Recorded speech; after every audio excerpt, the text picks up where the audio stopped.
ఏదైనా వెబ్సైట్లోకి వెళ్ళినా అప్లికేషన్ ఓపెన్ చేసినా జీమెయిల్ ఐడితో ఓపెన్ చేస్తాం.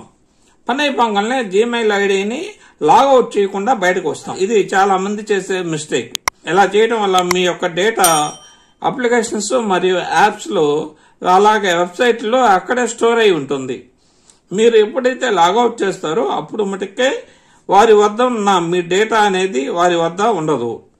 మీరు ఈమెయిల్ ఐడితో ఏదైనా ఒక అప్లికేషన్ లేదా ఒక వెబ్సైట్ లో లాగిన్ అయిన తర్వాత వెంటనే లాగౌట్ చేయాలి. మీరు ఏ వెబ్సైట్ లో లాగిన్ అయ్యి ఉన్నారో అనేది తెలుసుకోవాలంటే సింపుల్ గా మీరు ఏం చేస్తారంటే ముందుగా మీరు సెట్టింగ్స్ ఆన్ చేయండి.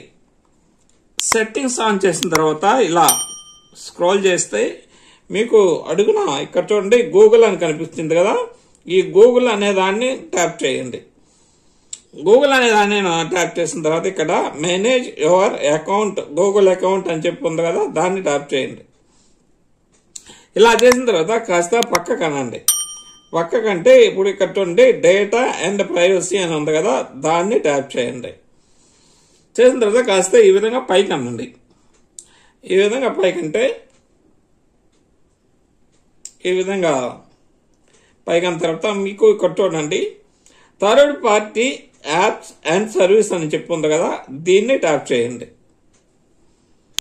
దీన్ని ట్యాప్ చేసిన తర్వాత మీరు ఈ విధంగా కాస్త పైకనండి.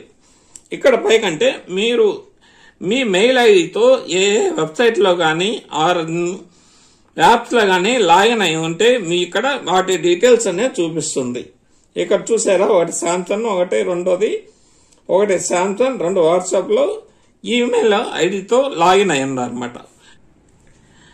ఇక్కడ శాంసంగ్ అకౌంట్ అలాగే వాట్సాప్ అని చెప్పి ఉంది కదా, ఇక్కడ నుంచి మీ ఈమెయిల్ ఐడిని డెలీట్ చేసుకోవాలంటే చాలా సింపుల్. ఇలా పైకి అన్న తర్వాత ఇక్కడ డెలీట్ అని చెప్పి ఉంది కదా, డెలీట్ అనే ఆప్షన్ ని ఇక్కడ ట్యాప్ చేయండి.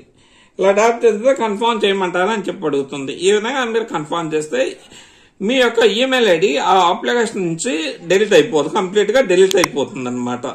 ఫ్రెండ్స్, నా వీడియో మీకు నచ్చినట్లయితే లైక్ చేయండి, షేర్ చేయండి, నా ఛానల్ ను సబ్స్క్రైబ్ చేయండి.